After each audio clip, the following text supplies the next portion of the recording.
All right, welcome again to Social Distillation, the submarine still of the internet, where we attempt to drop the bead and pour white lightning straight onto your brain. What are we talking about today, Samo? Well, we're talking about that pendulum swing we teased last time, and that as people and as adults, the pendulum seems to swing one way or the other, and getting grounded in the middle is really difficult. So hopefully Hmm. somebody gets helped here because we're going to kind of go from the cultural all the way down to the individual because culture is just the collective individual plus tradition, right? So uh, as individuals, if we don't fix ourselves, we're not going to be in a Yeah, position to fix anything. exactly. And so you can see um, rhetoric has been escalating for a while, and now we're seeing actual action escalating big time. But we can say all we want, hey, both sides need to chill out. But if you cannot personally chill out, then the group's certainly not going to do it. And so one of the trains of thoughts that got me here was, you know, we've probably all heard stories or maybe know personally that that person who uh gets out of a relationship and then goes off the rails hoeing it up and bad things happen, or that person who only ever studied, never partied, never had a drink in high school. They get to college, they go off the rails, and they're an alcoholic before they can legally drink. Well, it's You also know, there's a trope around that, right? The preacher's daughter's the craziest college girl, right? exactly of this. So you've got the pendulum pulled way over to one side, being hyper focused, hyper, lowercase c conservative, and then when you kind of step outside, you just go off the rails. And how do we keep ourselves from doing that? Hmm. Those are often emotional reactions, and we're not, I don't want to say controlling because that can be problematic. Is that that's something that I've been picking up from Beck's book, is trying to Well, work on again, my language, because you I, don't I want to like try and control, I you like the want to word direct. awareness. I like the word Yeah. awareness. Being aware of it helps you not control it, but if you're aware of it, then you're less likely to go to that extreme. I'll give you a personal example that's completely non-political. Growing up, we had our meals that were, we didn't have a lot of money, so, it was limited on what we could have, and sometimes you can get seconds, and if there was enough, and some meals more than others because they're cheaper to make. I was a pretty skinny kid all the way through school, all the way through high school and everything. And that it also helps that we wrestled in high school, played football. I worked on a farm, baled hay for any money I would get personally. You know, I mean, the one RC cola I would have a day and limited sodas. We'd get Yeah. one Yeah. when we were kids, one a week basically from our granny. And then when I was in high school and I could drive myself, I would get gas and get an RC cola. And so every gas day I would have a soda. So that was it. And the going from that, and then I went to school. You were my roommate up at Oklahoma State, and we had that unlimited meal swipe card, Hmm. and I could eat.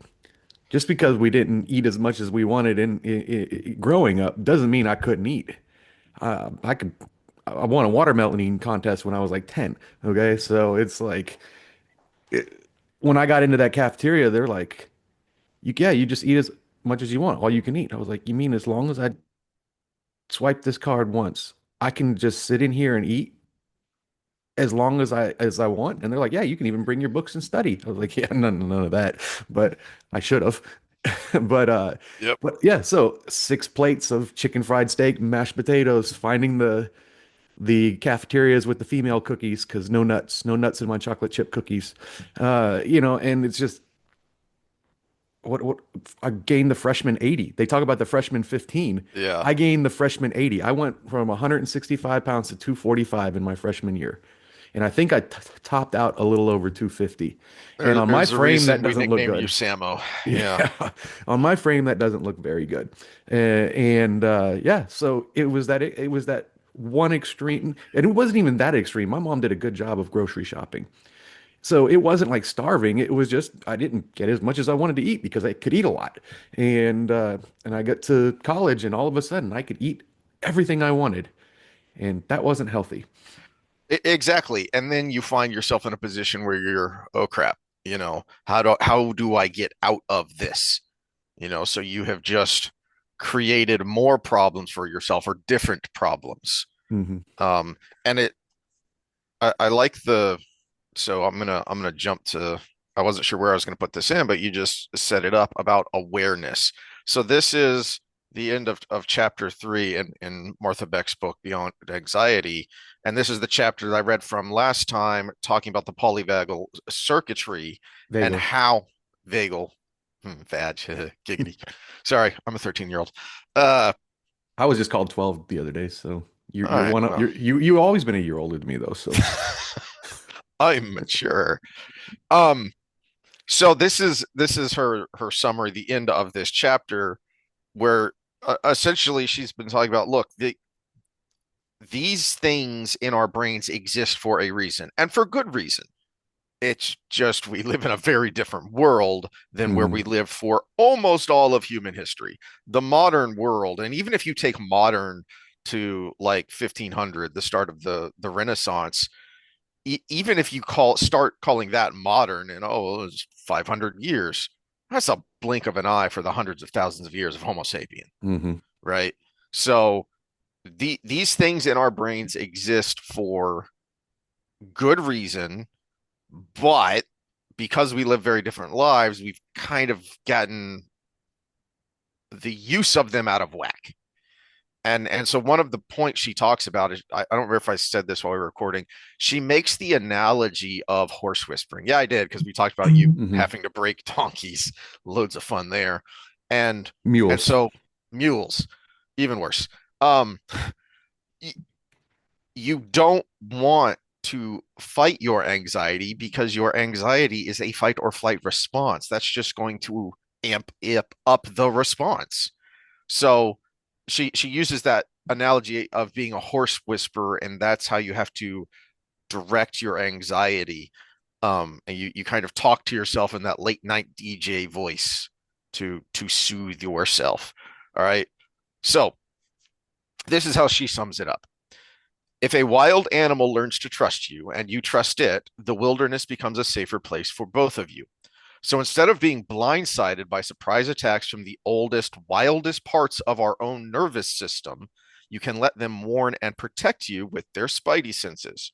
If you're privileged enough to live in relative safety, you can stop overreacting to situations where nothing is really threatening you. If you're a member of a marginalized group or live in a troubled region of the world, that is, if you face real threats every day, you can use your defense cascade wisely. You'll become more discerning about which people and situations are truly dangerous, which are triggering because they remind your system of danger, and which are actually safe. You can bring your nervous system into its green light state more and more easily so that you can rest, connect, and heal. And then she goes into some examples of people she's helped through her own practice of, where they were and where they are now in being able to recognize, be, as you said, aware of what is happening when you get to feeling like this, and be able to literally sometimes take a deep breath because that is calming and say, okay, what's going on, what's real, what is perceived, and what should I do about it? Hmm. And we see extreme examples with things like phobias, right? Mhm. But that's one of the kind of conundrums in our brain when we talk about fear or even just conditioned behavior is say you have a fear of dogs, right? It could even be for a legit reason. Maybe you were mauled as a child, right? And you have a legit fear of dogs. All dogs trigger that. Are all dogs going to maul you? No, very few of them are. Mhm. And so, but the avoidance of the dog, or all dogs, actually creates a spiral in your mind. I can't remember what the spiral is called, but they use a spiral analogy for it that the more you avoid dog, the more scary dog is. So that response gets worse and worse and worse and worse. And we see it physiologically. One of my favorite ones to talk about, gluten allergies, gluten sensitivity. Well, here's the fact about your body. If you avoid it when it comes to food, or if you've never had it or you avoid it when it comes to food, your gut will be sensitive to it. Hmm. So, oh, gluten, the Cosmo magazine told me glutens were bad, so I'm going to avoid them. Fast forward 2 years later, company pizza party, lots of gluten in pizza dough, and you're like, "Ah, one piece won't hurt. One piece did hurt, Hmm. but you've avoided gluten for 2 years because Cosmo told you it was bad. It's not that the gluten is bad. Gluten is just protein. It's the protein that is in wheat. Okay. That's all it is. It might be the healthiest part of the damn wheat. Okay. And, but your gut finds it and you have no gut bacteria that can handle it and you have no enzymes that can handle it. And it says, get this out of me. Hmm. Cramping, diarrhea later. And you know, you're fine again. But you self-fulfilled prophecy by avoiding. So we do that psychologically. We can do that physically. And, I don't, yeah, go ahead and take it from there. So how do we avoid getting in those situations in the first place of the, you know, I emphasize certain words there from Beck of the overreaction. And so I wanted to start though, technically speaking, because you will hear people say colloquially, "Oh, I'm kind of bipolar." Well, okay, no, no, you're not. You just have ups and downs because we all have ups and downs because that's life. But I wanted to start with the technical definition of what bipolar and mania actually is, because if you are really, you know, if you can be diagnosed with that condition, you are going to need help. You're going to need professional help. But if you just are having the normal ups and downs of life, Hmm. you can deal with that. You can, yourself or leaning on friends and family to help you out when you know that these I kind of go off the rails here in these areas, whether it's, as you say, a phobia or, I indulge too much in whatever. And, have your friends and family help you if you need that help. But it is something once you are aware of, you you can work with, you can work around, you can direct into a more healthy space. Hmm.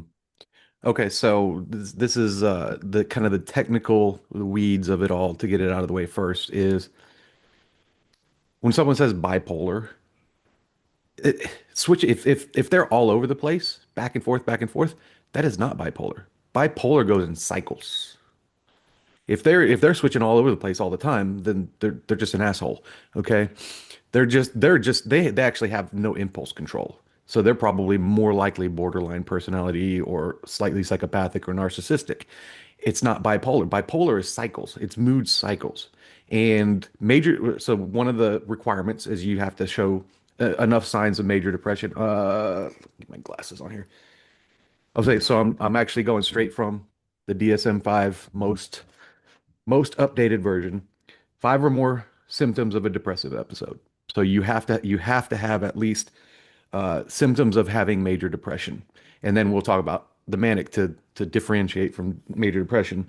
So depressed mood most of the day, marked diminished interest in pleasure at all, which is anhedonia, significant weight loss when not dieting or weight gain when not, trying to, insomnia, psychomotor agitation, and it goes down the list. So at least five of this long list of symptoms.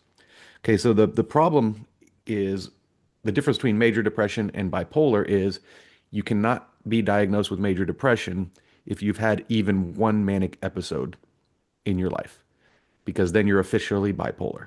So that's the leap from major depression to bipolar. And a manic episode is defined as a distinct period of abnormally and persistently elevated, expansive or irritable mood and abnormally and persistently increased activity or energy lasting at least 1 week and present most of the day, nearly every day. The only exception to that is if you've been hospitalized because you were so manic. It doesn't have to be a week at that point. Uh, the criteria to you need at least three or more of the following symptoms. Inflated self-esteem or grandiosity. Well, that could be easily. confused with narcissism, right? Hmm. So that's why we need more, right?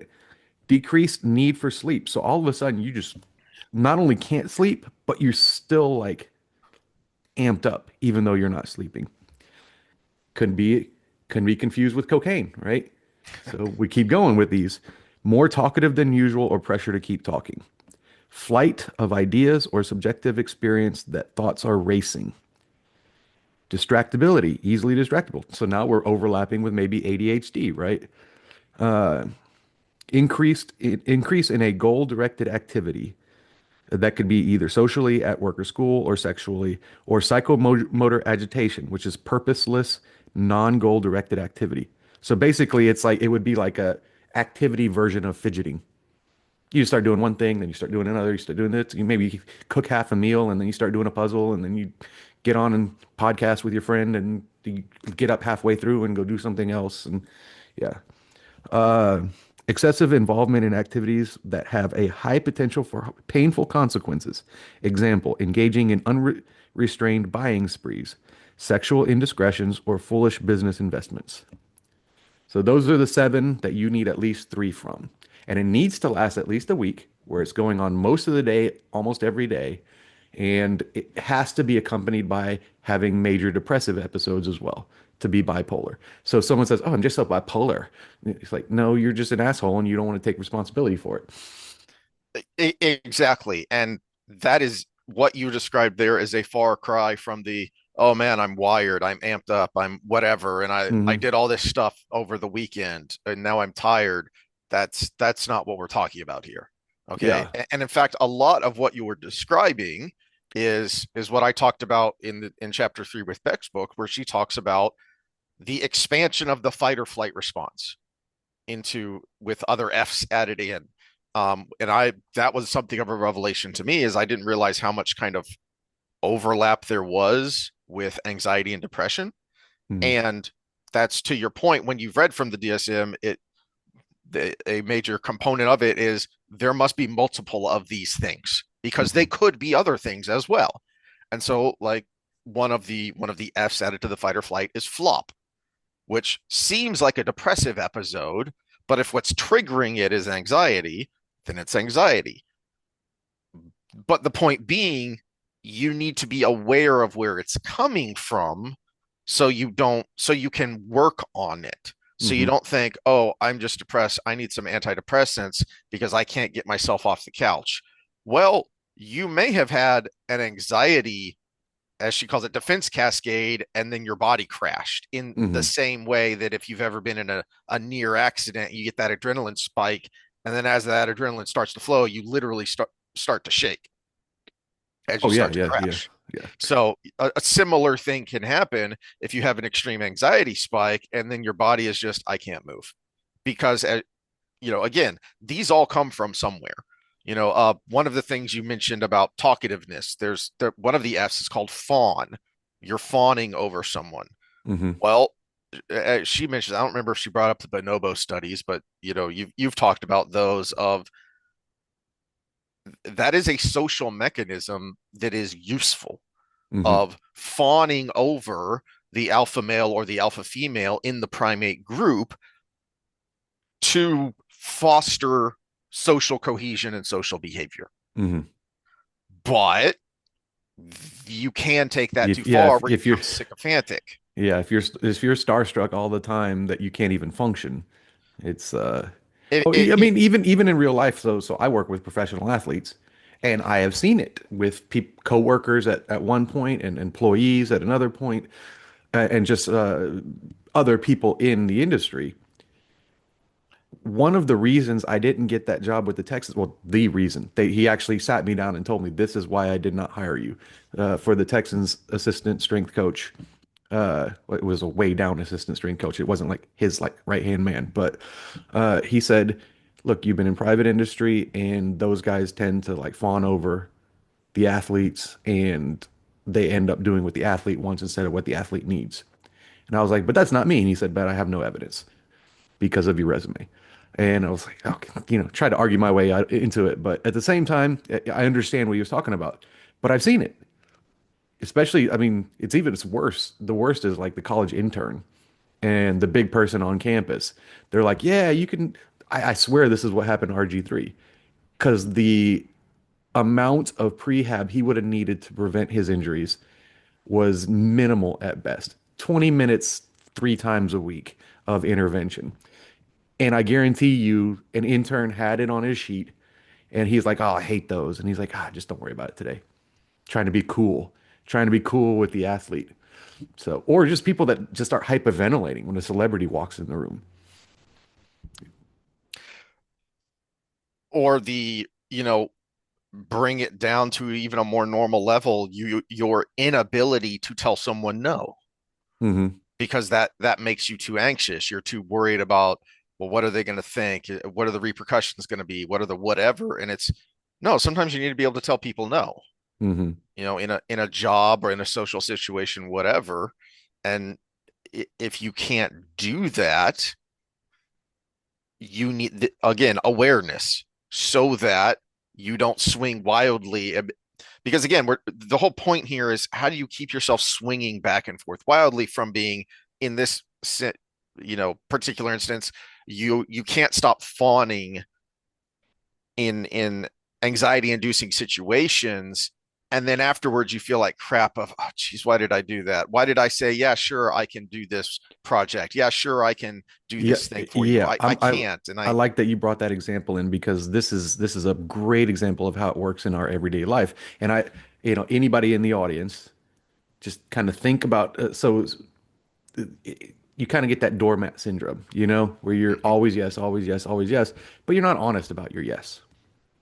You're saying yes to get along to get along. You just go along to get along is the saying, right? And just as I talked about earlier, if you always say yes, you don't know what happens when you say no. So you can always have that idea in your head that it's going to be bad. So and so it just gets worse and worse and worse because you kind of self-fulfill prophecy because if you always say yes and then one time you say no, the person looks at you like that's not you. Mm. So and then it does go bad. So you self-fulfill that prophecy. But okay, so now go into your feelings and the pendulum swinging. You're always yes, you're always yes, you're always yes. So you're on this side. It's and you resent it. You start to resent it in your brain because you're like, this person's always asking, I'm tired, I can't do this, I can't do that, da, da, da. And that resentment grows like just a plant from a seed. It just grows, and all of a sudden it's too much for you to handle. And that next time it isn't just no, I can't do that. It's no, and you're always taking advantage of me, and you're all da, da, da, da, and you swing completely to the other side and you blow up because you can't take it anymore. The pendulum swung. If you moderate and you learn to say no when no is the right answer, and you learn to say yes when you're doing the right thing, there's no room for that to swing. And you're mentally healthier, so you're able to withstand that. Which sucks, especially if you work in a service industry, because yes Yeah. needs to be the right answer most of the time, or else you don't make any money. Which is yeah, life is a balancing act. And I've long thought whoever came up with the phrase "the customer is always right" never worked in customer service because Yeah. the And it's customer is also a frequently lot wrong. different when the person who, what was it? What was it? Burger King that made that? Have it your way, I think, was their slogan for You a have it your while. way. I can't remember. It was a burger company that said the customer's always right. It's a big difference when you're just taking pickles off their burger because they don't want them. And something like we do, I mean, as a health professional, someone comes in and pays me a lot of money to give them the right option for themselves from years of education and experience, and then they want to change it. No, the customer's not right. Hmm. You don't walk into your accountant and say, "Oh, well, I don't like that tax code, so just do this instead." No, no, he's trying to keep you from getting audited, okay? Yeah, exactly. So how do you keep from swinging in the extremes? I mean, we've talked about awareness. So if you have these things about your psyche that bother you, where you say, "Oh, why did I do that?" I think that's the first step, is the find those things where you go, "Oh, why did I do that? Why did I say that? Why did I act that way? Why did I do that Hmm. thing? And then the hardest thing for me that I'm still trying to work on, and success is doesn't come easy, which is, but as I've said, the hardest thing for me is to be self-analytical without being self-critical Mm. of, yeah, that was bad. You shouldn't have done that. But I got in trouble because I told my wife that I now, when I get into that mode, I now hear your voice doing your impression of your son. Yeah, I know I'm stupid. No, that's not what I said. And so she gets mad at me now because that's what I tell you all the time. Why don't you listen to me?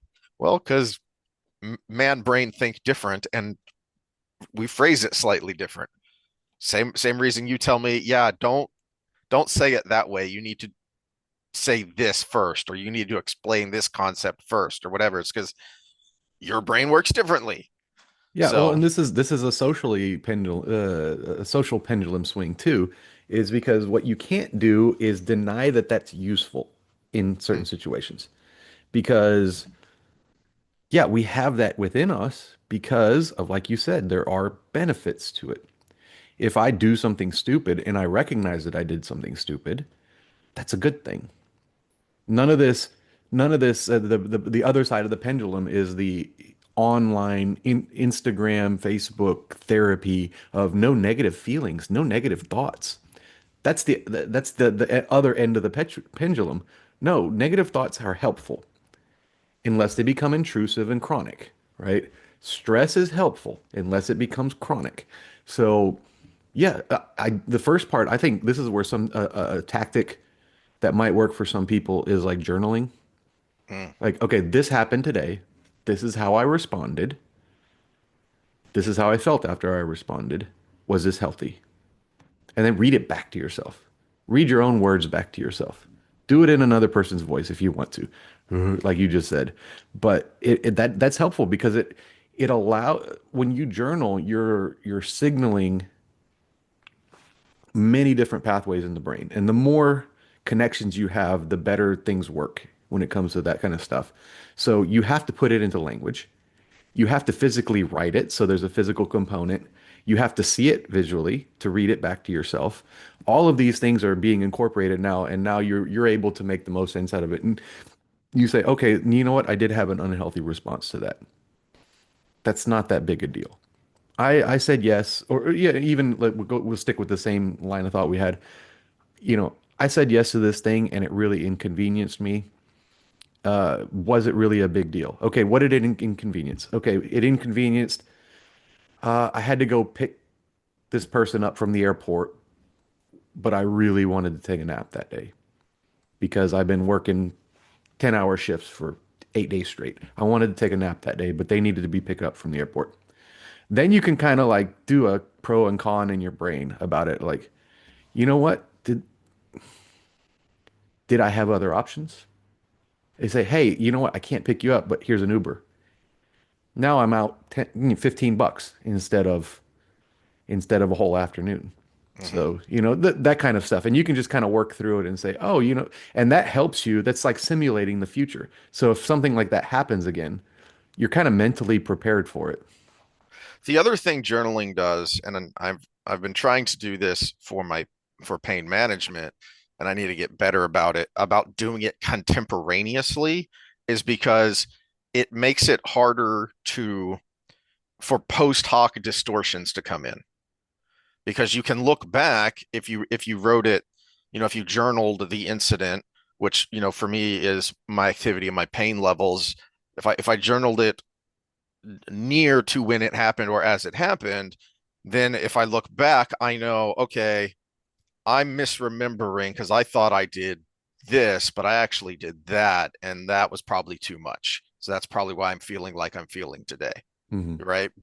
Whereas if I hadn't written it down, I'd be going, I didn't feel like I did that much yesterday. Why do I hurt so much today? But then if I look back and go, oh no, yeah, you did, that was too much. And so same thing mentally of I did too much or I did too little or oh I didn't the trigger wasn't what I'm thinking it was that. and so then it will help you be more aware, Hmm. because you will have that contemporaneous data. And that's where some of these wearables come in handy because there are days where I wake up feeling like trash. And I'm like, but I went to bed on time. And I'll look at Mm, the Ring app or whatever, and it'll be like, you went to sleep at 12:30, and I'm like, no, I went to bed at 10:30. Oh no, I got in bed at 10:30. But I maybe opened the phone or started reading something or whatever. I didn't go to bed till 12:30. I didn't go to sleep till 12:30, I should say. mhm. I went to bed at 10:30. So it's kind of like a built-in honesty system. Are you being honest with yourself, or did you get mindless at about 10:30 and then you actually went to sleep at 12:30? Because we do it all the time. If you play games on your phone, or the phones are probably the biggest culprit these days. Play games on your phone, or you uh, go through social media or whatever, you've probably spent a couple hours of just time where your brain hasn't even registered time passed Mm. on your phone. And so again, awareness and those wearables, they ground you because you're like, oh no, I was active yesterday.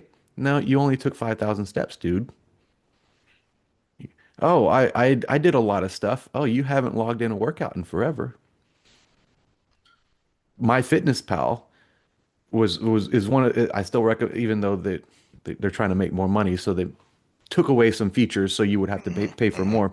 But people just logging their food automatically start losing weight. They don't consciously make any changes. But when you're picking up a donut and saying, "Oh, I've got to put that in my phone later," you're less likely to do it Yeah. because you've just switched from lizard brain to front side of the brain just because you have this thing you do.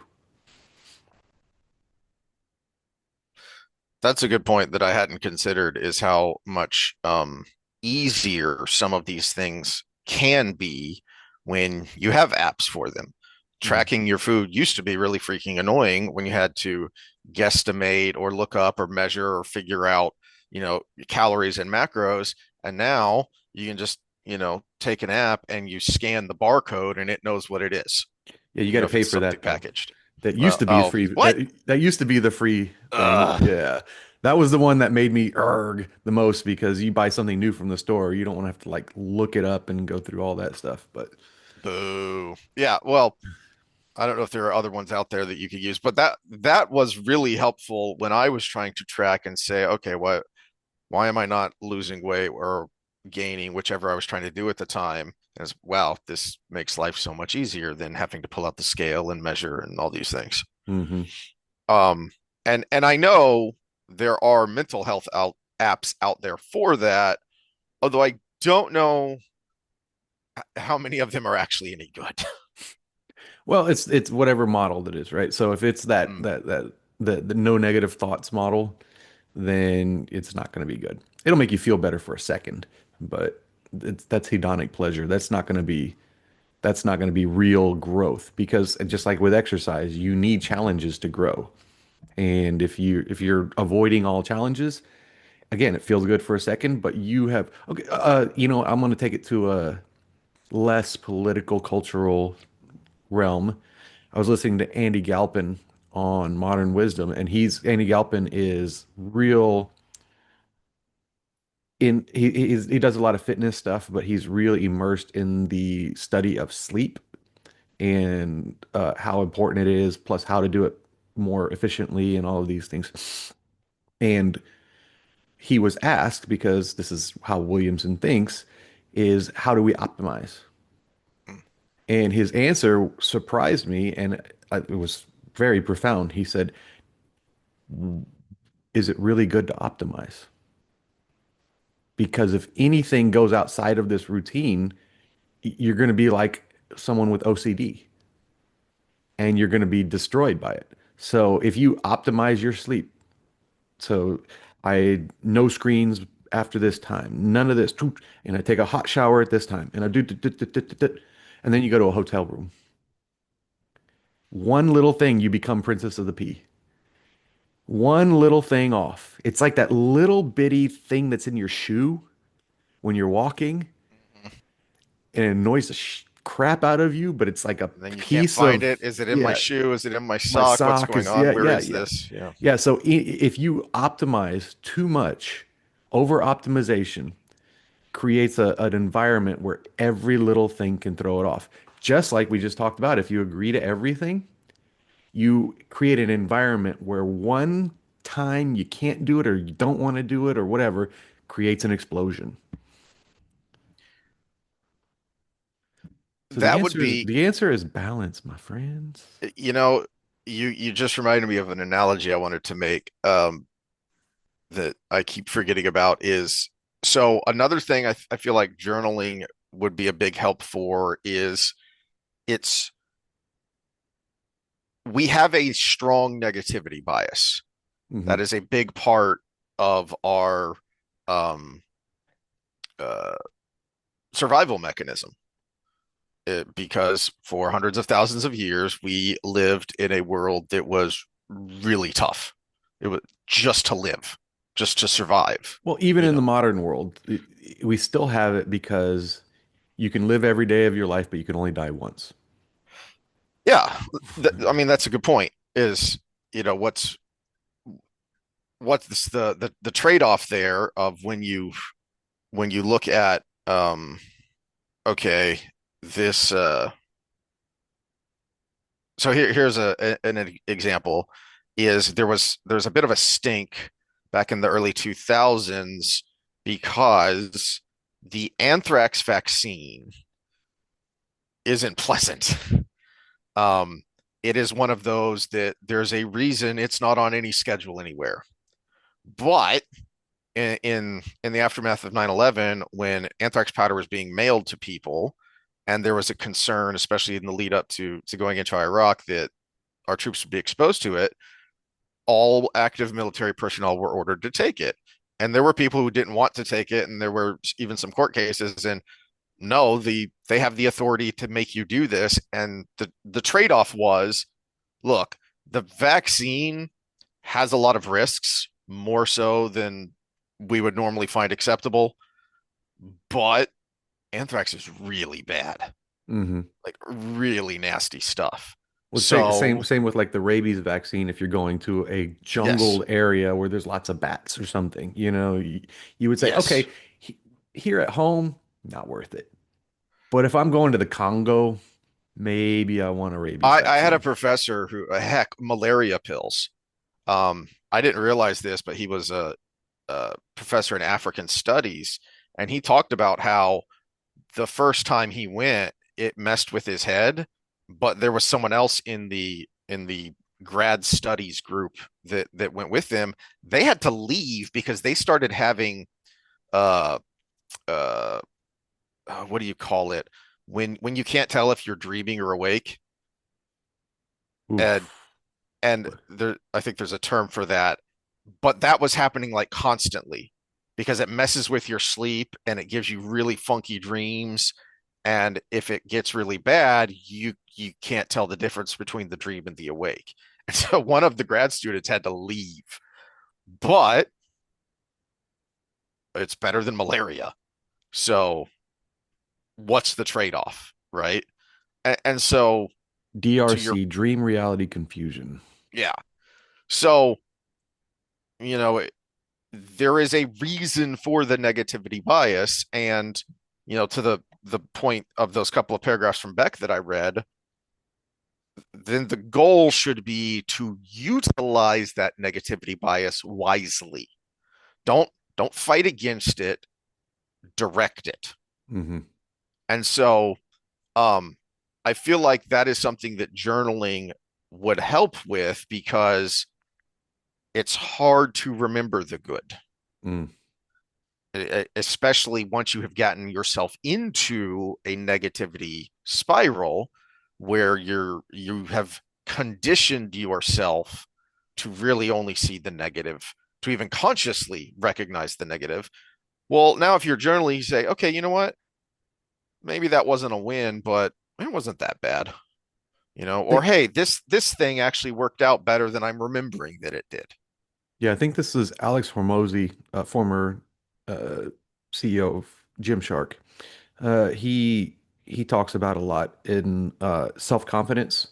He's like self-esteem, but self-confidence, even if you have a negativity bias, which I mean, most of us do, unless you're a little bit narcissistic, on our own abilities.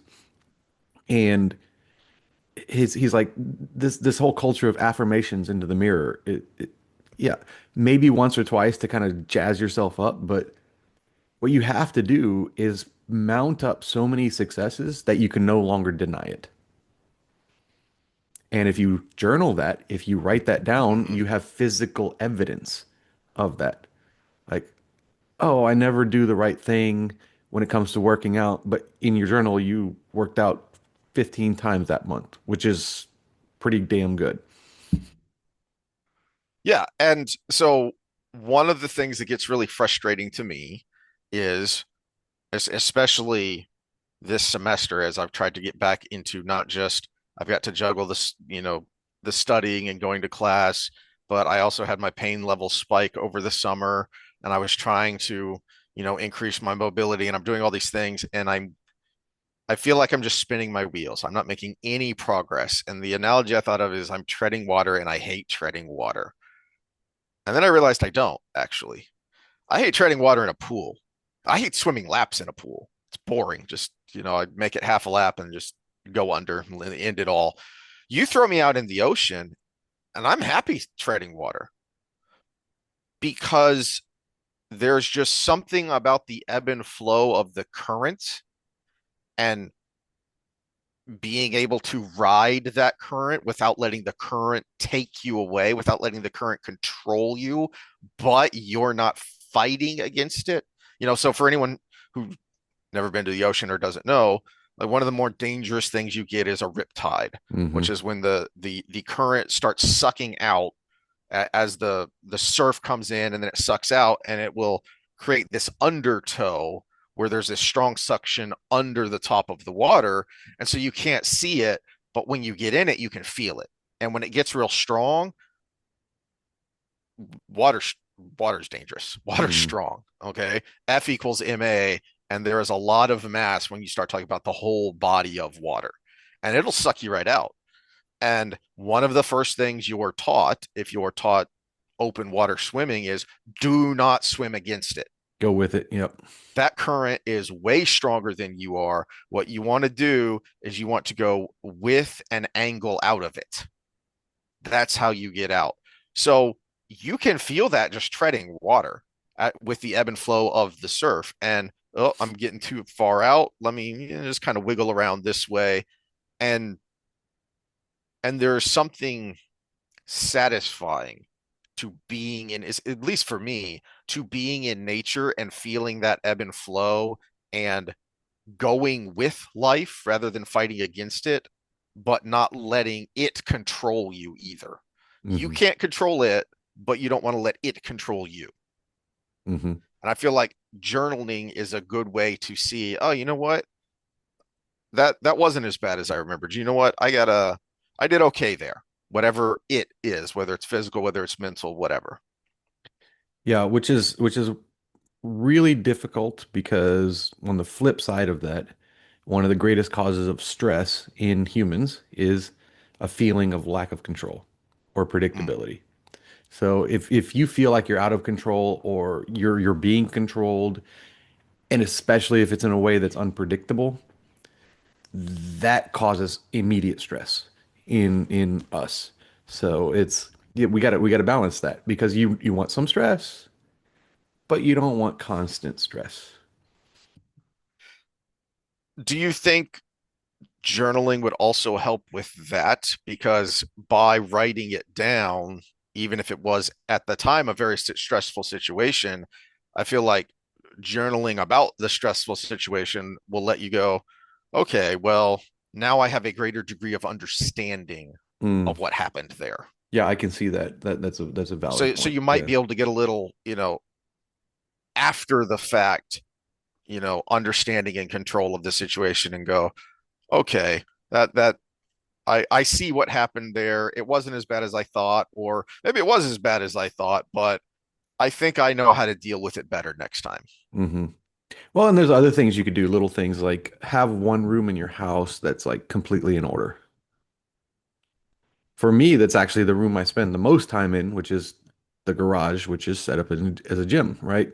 So it's everything has its place, and it's the only place I'm anal about things being in its place. If you saw, oh, you could see my bookshelves behind me. They're not very orderly at all. But you see my desk, it's not orderly. If you see my room, it's not orderly. I fold my clothes. I actually do fold my clothes after I do the laundry, and I don't procrastinate on it like everybody talks about. But it's like a day, and I look in the drawer, and it's all over the place. I'm like, what happened? Does a gremlin goes in my drawer and like messes all my clothes up? So, but yeah, that's just the nature of me is very chaotic. But there's one room in this damn house, and that's that garage. Mhm. And it is perfectly in order and is where I work. And so it actually helps me to be in that room. And it really does bother me when someone puts a weight backwards on the thing or it puts the wrong. Gosh, when I was working at 24-hour fitness, the first thing I did every day was put all the 45s where the 45s should be, all the 25s where the 25s should be, all the 10s where the 10s should be, because they were all over the place. And it was like an hour before it was all over the place again. And I was like, dude, people just shopping carts bother me. Maybe I'm a little OCD in some ways, but when I walk up to the return bin and there's one, most places, if you're not familiar with how we do things here, they have the smaller carts and they have the bigger carts. And there's a bin for the bigger carts and there's a bin for the smaller carts. And I'll walk up and there's one bigger cart, two smaller carts behind it, and then a bigger cart behind that. And they're not even in the ones they're supposed to be. And I'm just like, oh God, it just kills me. There's a Yep. sign. There's a sign. And not only that, the one bigger one behind the two little ones behind the bigger one, there was also examples. So there wasn't just a sign, there were examples of how it was supposed to be, and you still did the other thing. Sorry. That was a little rant of mine. I don't know if it had anything to do with the subject, but it is about awareness Eh. because whoever did that was completely unaware of what they were doing. If they were, then they're an asshole. Well, and it's a good example of why you have that at least one thing ordered that matters because I mean you can't control everyone that's going in and out of HEB. That's a lot of people, so that's a lot of dumb just based Hmm. on the numbers. So so order what you can order, you know, direct what you can direct. Okay? Hmm. And I think journaling is probably the easiest first step to doing that. Yeah, it is a good first step. It's not the cure, but it is a good first step. And a lot of times just building that awareness for most people, because we're not all pathological. We're not manic and depressive, right? We're just sometimes we get depressed over something, or sometimes we get super hyper over something. So we're not like clinically anything. So a little thing might be just the thing you needed. Now after that, if that's not even helping all the way, then okay, so maybe we'll look for professional intervention after that. That's a good point, and that's a good place to leave it, I think, so we don't flagellate this deceased equine too Hmm. much more. Is you know where we started of here are the technical definitions of things because for most of us, most of the time, it's just the ups and downs of life. So here are some little things you can do, which may make this little thing may make a big improvement in your, physical and mental health. If it doesn't, then you need to go, okay, well, is there another little thing I should try, or should I try talking to a professional now because these Hmm. things have only done, this much for me?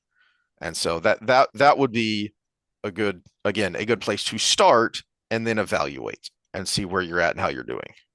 And the only thing I would add to that is quit list. Well, I mean, I guess technically this YouTube video is internet advice, but quit listening to internet advice, especially if it's just the feel good right now kind of advice. No Yeah, negative thoughts, no yeah, negative this people. the snippets of the headlines, the memes, the okay, that's not really advice. That's a meme, man. If Hmm. you're listening, like, we played a clip of the sex doctors. Here you have two professionals, one on the psychological side, one on the physiological side, and they are giving you in-depth information. Okay, well, yeah, those are actual professionals in a longer form. Okay, there's some advice you can take. But if it's just the quick snippet meme feel good, yeah, that's probably not going to help you. Hmm. All right, that's all I got today.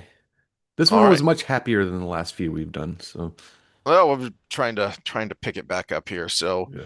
we will Well, see y'all how are next we? time with who the heck knows what. Well, it's going to be Wheel of Time, and it should be based on what we talked about. So, what are we? I mean, this feels like a Matt episode. I don't know. If you want to talk about going with the flow, yeah. Yeah, yeah. All right. Well, we'll figure that out before we get there, hopefully. Or we'll just make shit up. We do that too. So, yeah. Thanks for listening. If you listened this far, like, subscribe, and do all that stuff. Later. All right.